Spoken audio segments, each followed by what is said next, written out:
জয় নিতাই, জয় গৌর হরিবল, জয় রাধেশ্যাম। অজ্ঞানাতিমিরন্দস্য শ্লোকয়া চক্ষুরমিলিतं যেন তস্मै শ্রী গুরুবে নমঃ।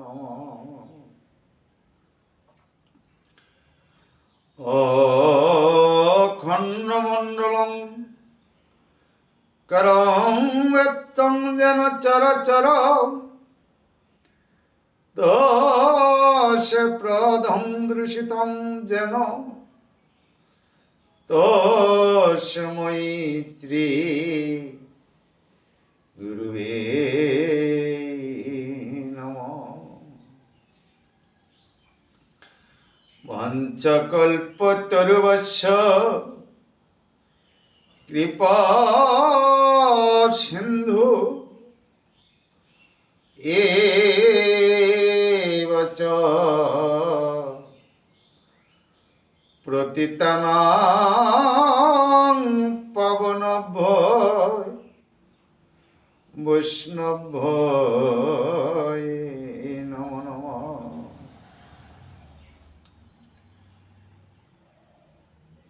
নমো ব্রহ্মণ দেবায় গো ব্রহ্মণে হিতায় চ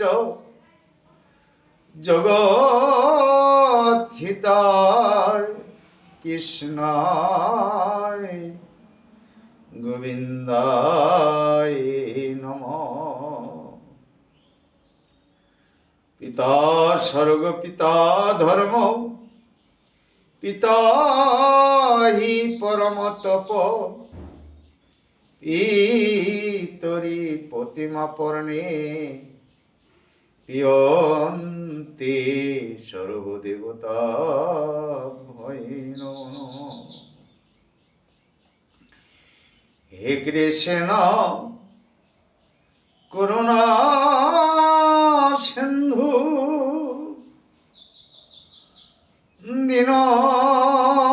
দীনবন্ধু জগৎপতে গোপেশ গোপিকা কান্ত রাধা কান্ত নমস্তুতে। নাহং তৃষ্টামি বৈকুণ্ঠং যোগিনাং হৃদয়েন চ মোদে ভক্ত যত্র গায়তি তত্র তৃষ্টামি হে নারদ। ওম নমো বিষ্ণুপাদায় কৃষ্ণপৃষ্ঠায় ভূতলে নিত্য নীলা প্রবিষ্ট শ্রীমতি ত্রিদণ্ডী স্বামী শ্যাম কিশোর গোস্বামী রাতুল চরণে প্রণিধায়। ওম নমো বিষ্ণুপাদায় কৃষ্ণপৃষ্ঠায় ভূতলে নিত্য নীলা প্রবিষ্ট ভুবন মোহন গোস্বামী রাতুল চরণে প্রণিধায়। ওম নমো বিষ্ণুপাদায় কৃষ্ণপৃষ্ঠায় ভূতলে নিত্য নীলা প্রবিষ্ট দুলাল মোহন গোস্বামী রাতুল চরণে প্রণিধায়। ওম নমো বিষ্ণুপাদায় কৃষ্ণপৃষ্ঠায় ভূতলে নিত্য নীলা প্রবিষ্ট হে গীতা পঠন পঠন দেবের শ্রীচরণে প্রণিধায়। ওম নমো বিষ্ণুপাদায় কৃষ্ণপৃষ্ঠায় ভূতলে নিত্য নীলা প্রবিষ্ট সদ্গুরু বৈষ্ণবের শ্রীচরণে প্রণিধায়। হরে কৃষ্ণ কৃষ্ণ কৃষ্ণ হরে হরে হরে রাম হরে রাম রাম রাম হরে হরে, হরে কৃষ্ণ হরে কৃষ্ণ কৃষ্ণ কৃষ্ণ হরে হরে। হে সাধুগুরু বৈষ্ণবের শ্রী চরণে আমার শত সহস্র কোটি কোটি দণ্ডপদ।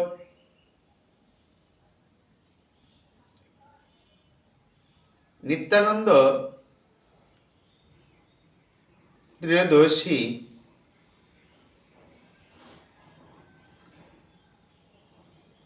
পবিত্র তীর্থ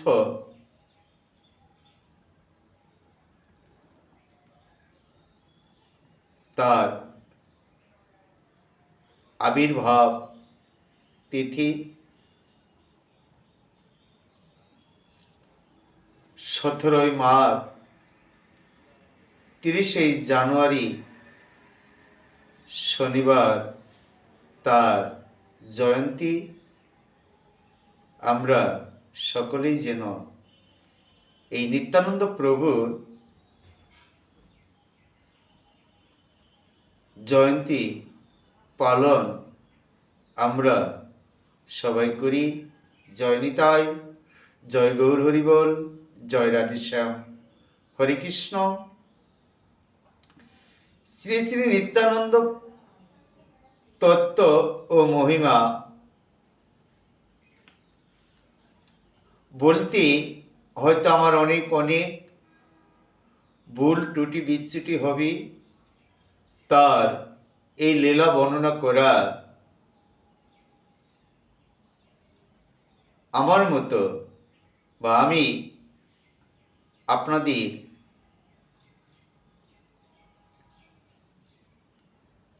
শ্রবণ করাবো, আস্বাদন করাবো, সে শক্তিটুকু, সে ভজনটুকু আমার নেই। তাই আপনাদের শ্রীচরণে আমি আবারও শত সহস্র কোটি কোটি দণ্ডপদ প্রণাম। হয়তো আমার এই নিত্যানন্দ ত্রয়োদশী জয়ন্তী বলতে আমার অনেক ভুল ত্রুটি হবে। তাই নিজের সন্তান, নিজের ভাই মনে করে আমাকে ক্ষমা সুন্দর দৃষ্টিতে দেখবেন। জয় নিতাই, জয় গৌর হরিবল, জয় রাধেশ্যাম, হরে কৃষ্ণ। জয় জয় শ্রীকৃষ্ণ চৈতন্য নিত্যানন্দ,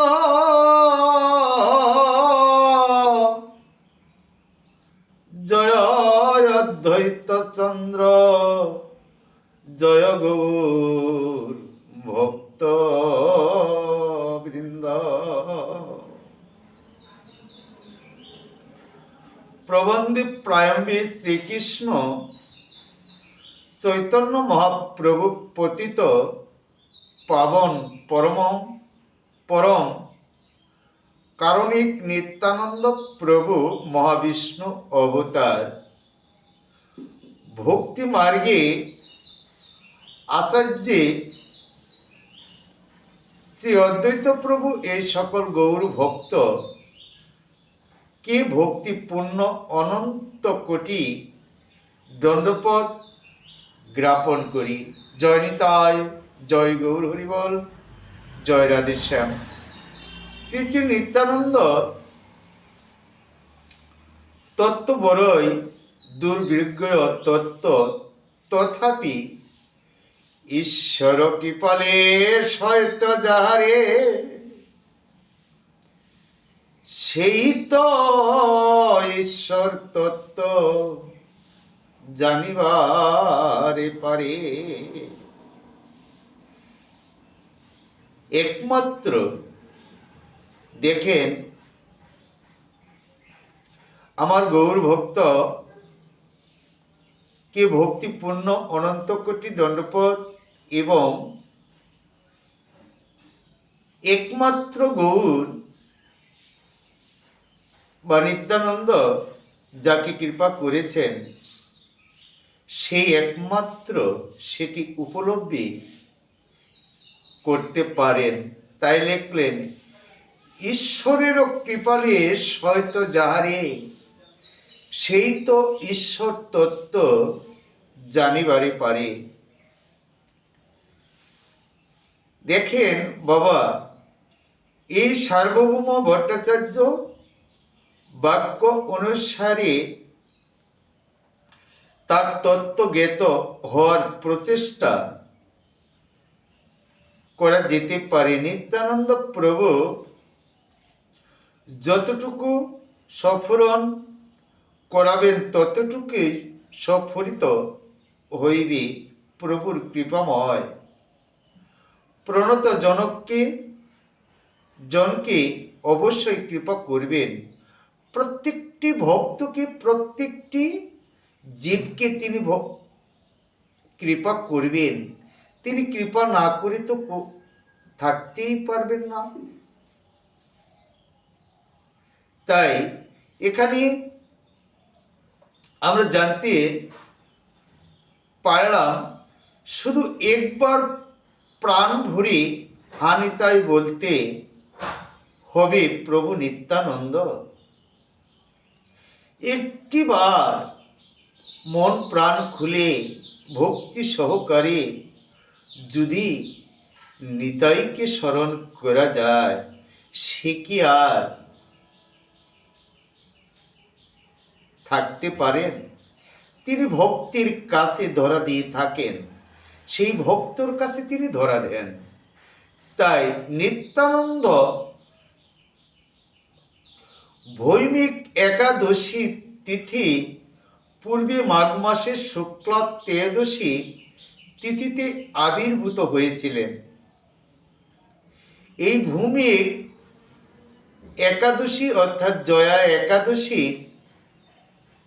শুক্লপক্ষে, মাঘ মাসের শুক্লপক্ষের ত্রয়োদশী তিথিতে আমার ভগবান নিত্যানন্দ প্রভু আবির্ভাব হলেন। গৌড়ীয় আচার্যবর্য শ্রীলয় কৃষ্ণদাস প্রভু শ্রী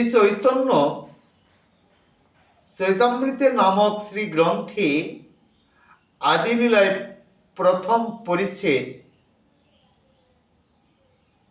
শ্রী শ্রী নিত্যানন্দ তত্ত্ব বর্ণনা করেছেন গোস্বামীপাদের সপ্তম চলক অনুসারে।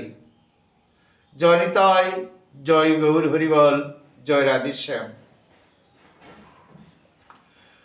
সংকর্ষঙ্কারং তেষায় গর্ভদশায় চ পরবিদ্ধিষায়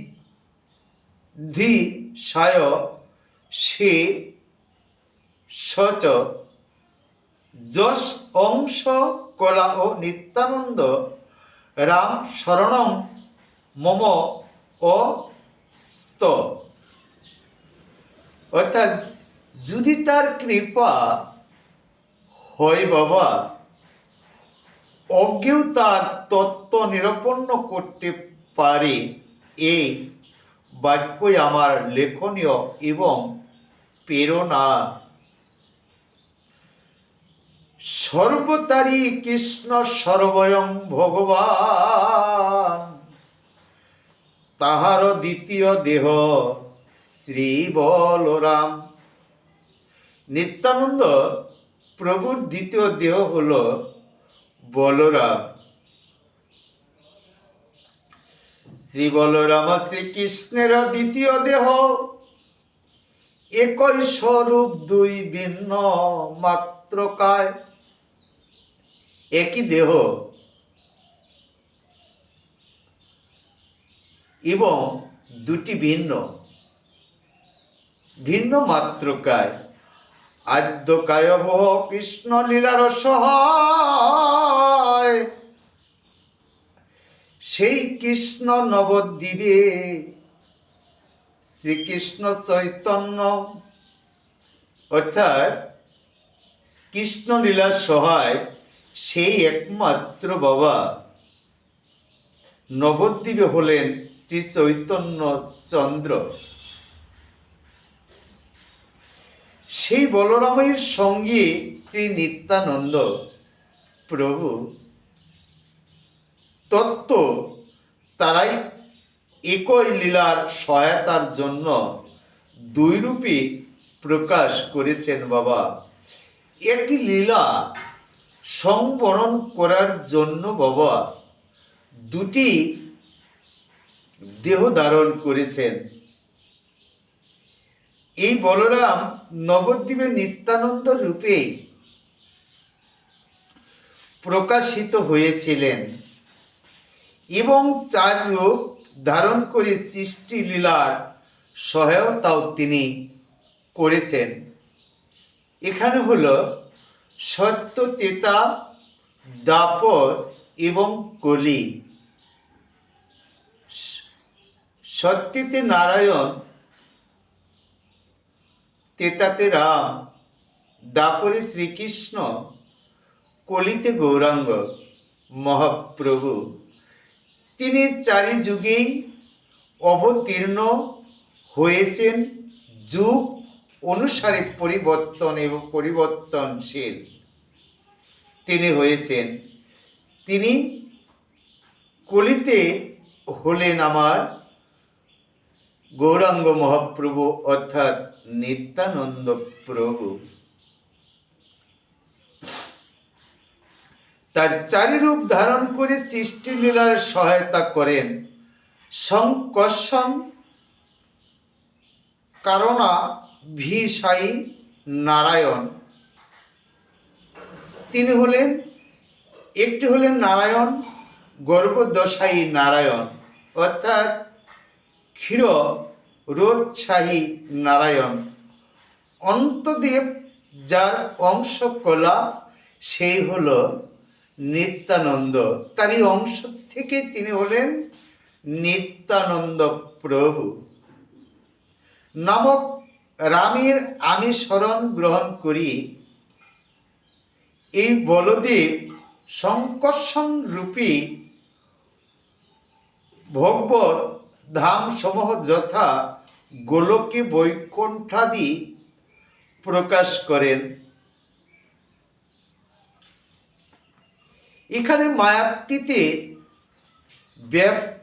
অপি বৈকুণ্ঠ লোকে বাবা পূর্ণ ঐশ্বর্যে শ্রী চতুর্ভুজ মধ্যে রূপম যশ ও দভ্যতি সংকর্ষণ না খলং তৎ নিত্যানন্দ রামং প্রবপদ্য। জয় নিতাই, জয় গৌর হরিবল, জয় রাধেশ্যাম। সর ঐশ্বর্য পূর্ণ বাবা সর্বব্যাপক মায়াতীত। সর ঐশ্বর্য একমাত্র তাকে মায়ায় বন্ধনে করে রাখেন। শ্রী বৈকুণ্ঠলোকে বাসুদেব সংকর্ষ প্রদু ন ও অনুরুদ্র এই চতুর্বহ মধ্যে সংকর্ষর মাধ্যমে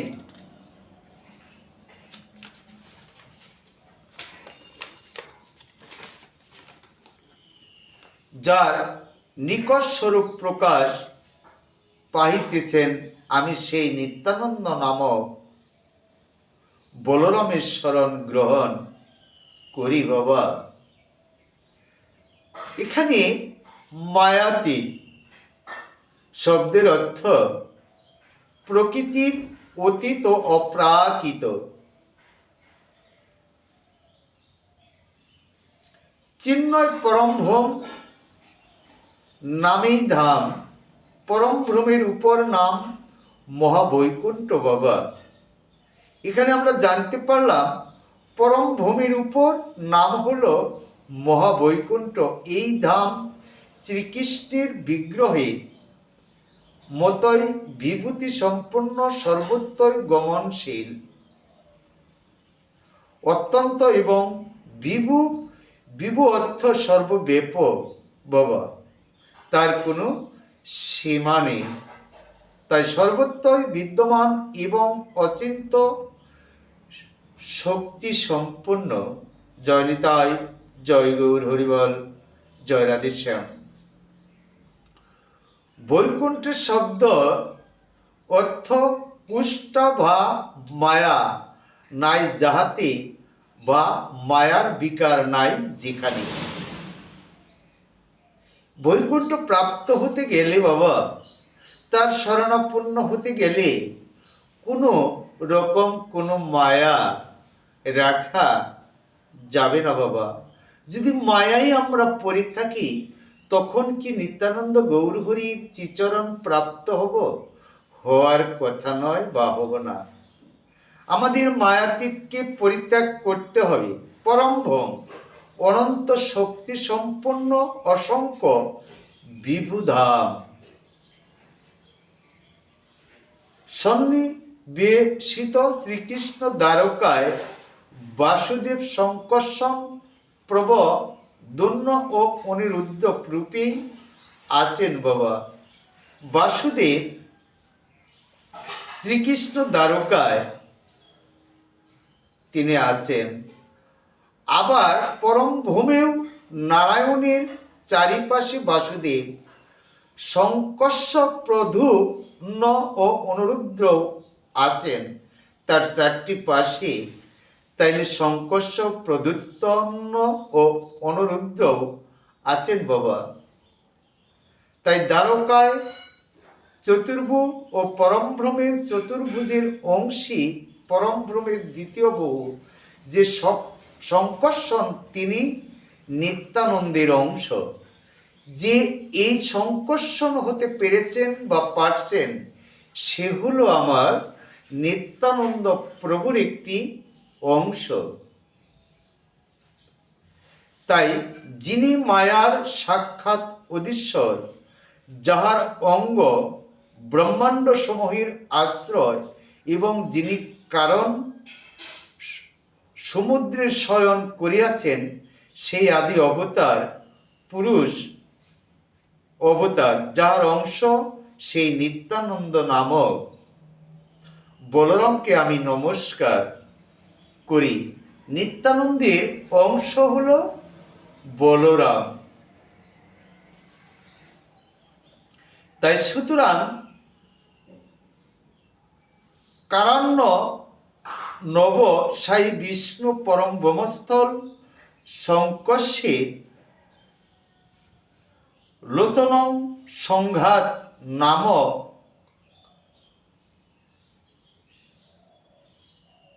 হলেন চতুর্দশ ভুবনাত্মক লোকসমূহ যে পদ্ম নাভস্বরূপ, যার সেই নাভিপদ্ম লোকস্রষ্টা বিধাতার জন্মস্থান। নাভিপদ্ম থেকেই তার একমাত্র জন্ম এবং জন্মস্থান। আমাদের সেটি ভাবতে হবে, নালী স্বরূপ। তাই বিধাতার জন্মস্থান, যার সেই গর্ভদশাই দ্বিতীয় পুরুষ, যার অংশের অংশ আমি, সেই নিত্যানন্দ নামক বলরামের শরণাপন্ন হই। তাই মহাবিষ্ণু জগৎরূপ অণ্ড সৃষ্টি করলেও তাহারই একটি অংশে লোক সৃষ্টি একবার করবার নির্মিত জলের ভিতর শয়ন করলেন। ইহার নাভি হইতে নিমাল সহ এবং পদ্ম উত্থিত হল বাবা। এই গর্ভদশাই হলেন দ্বিতীয় পুরুষ অবতার। ইতি নিখিল ব্রহ্মাণ্ডের অধীশ্বর। ইনি পদ্মের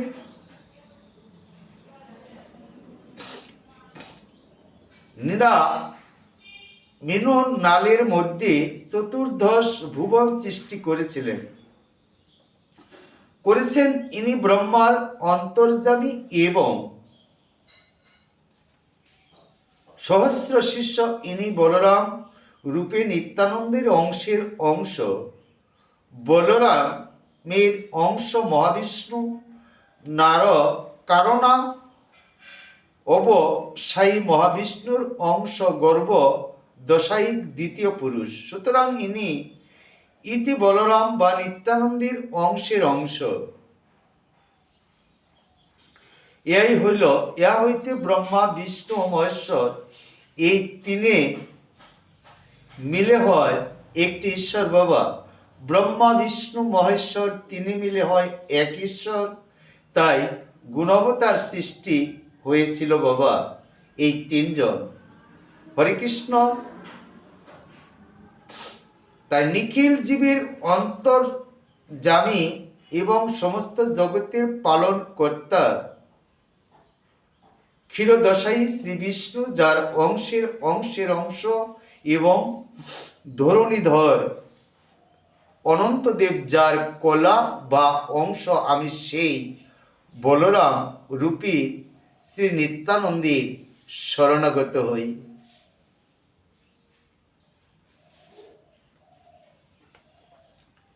জয় নিতাই, জয় গৌর হরিবল, রাধেশ্যাম।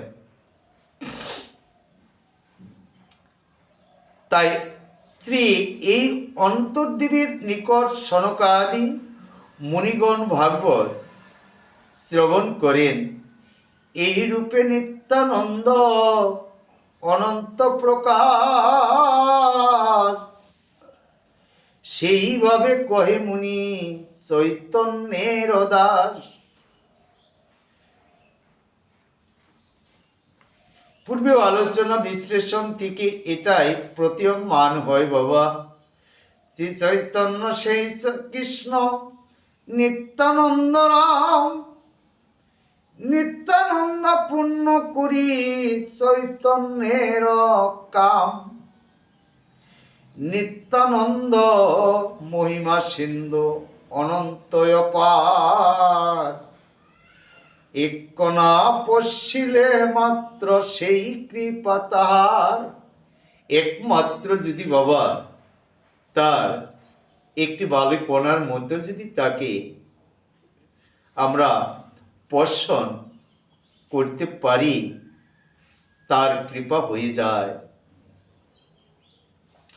তাই নিত্যানন্দ তত্ত্ব অতি দুর্বিজ্ঞয়।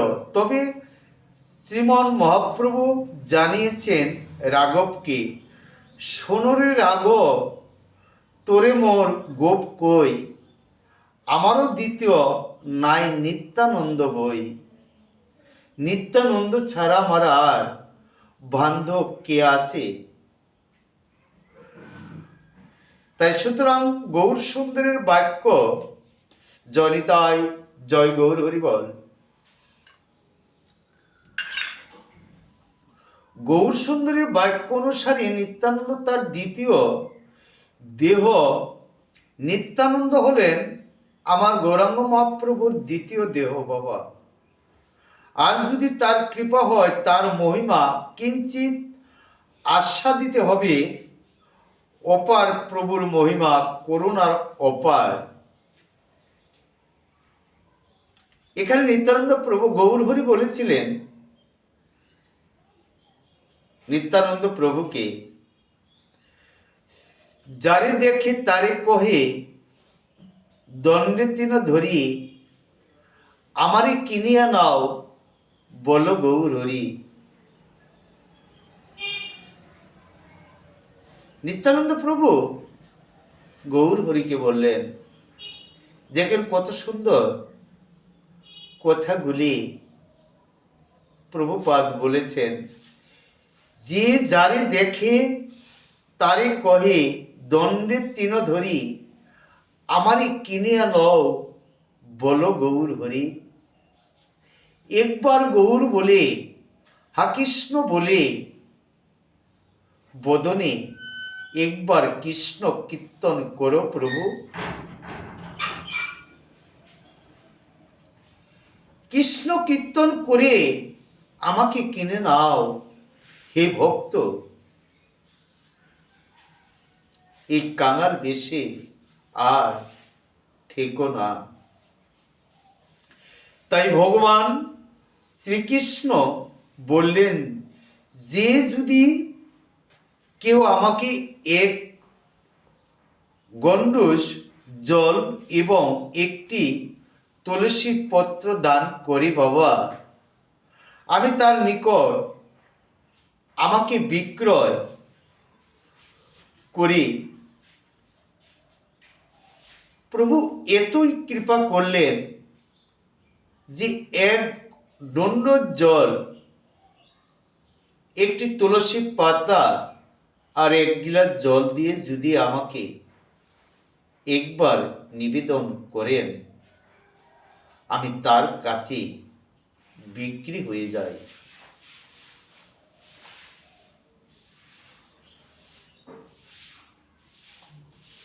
কিন্তু সেটুকু আমাদের ভক্তি মার্গে পৌঁছাতে হবে, ভক্তি সহকারে সেটুক যেন আমরা করতে পারি। জয় নিতাই, জয় গৌর হরিবাল। তাই নিত্যানন্দ প্রভু বললেন যে আমার গৌর হরির নাম গ্রহণ করে আমি তার কৃত হয়ে যাই। নিত্যানন্দ প্রভু বললেন, বাবা, যে একবার যে ভক্ত আমার গৌর হরির নাম বদনে এবং স্মরণে, শয়নে, স্বপনে একবার নেয়, আমি তার কাছে বিকৃত হয়ে যায়। পরম কারণিক প্রভু আর কি করেছেন সেদিকে আমরা একবার দৃষ্টিপাত করব বাবা, বা করি, আমরা যেন করতে পারি। দেখেন বাবা, জগাই আর মাধাই পাতকী উদ্ধার লীলা প্রকাশের জন্য বাবা মহাপ্রভু গৌর হরি গৌর সুন্দর শ্রী হরিদাস ও শ্রীপাদ নিত্যানন্দ কে করুণার বিগলিত হয়ে বললেন, আমার গৌর হরি নিত্যানন্দ প্রভুকে আর হরিদাসকে বললেন, এত ধন্যতা, এত ভক্তি সহকারী তিনি বললেন, প্রভু বলে, নিত্যানন্দ শোনো হরিদাস, সর্বত্রই আমার আজ্ঞা করো হে প্রকাশ। প্রতি ঘরে ঘরে গিয়ে করো কৃষ্ণ ভিক্ষা, বলো কৃষ্ণ করো কৃষ্ণ, করো কৃষ্ণ শিক্ষা। গৌর হরি বললেন হরিদাসকে এবং নিত্যানন্দ প্রভুকে, তোমরা আমার এই মধু মাখা হরির নাম প্রতিটি ভক্তির গৃহে গিয়ে এই কৃষ্ণ নাম, কৃষ্ণ কীর্তন প্রচার করো। গৌর হরি এই হরিদাসকে এবং নিত্যানন্দ প্রভুকে দিয়ে এই হরিনাম প্রচার করালেন। আজ্ঞা পেয়ে দুই প্রভু ঘরে ঘরে হরিনাম বিতরণ শুরু করে দিলেন। একদিন পথে দুজনের সঙ্গেই জগাই আর মাধাই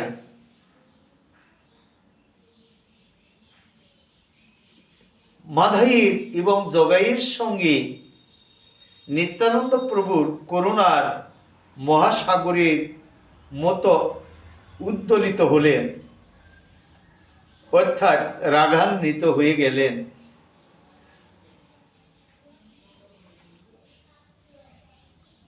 জগাই আর মাধাই নিত্যানন্দ প্রভুকে বলছেন,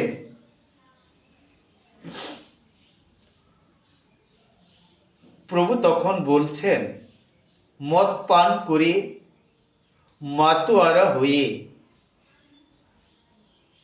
শুয়ে আছেন বাবা। তখন নিত্যানন্দ প্রভুকে বললেন জগাই আর মাধাই, কে রে আমার এখানে ডিস্টার্ব করছে, হরিনাম সংকীর্তন কেড়ে করছে? তখন নিত্যানন্দ প্রভুকে বলছেন, তখন নিত্যানন্দ প্রভু বললেন, আমি বাড়ি যাই।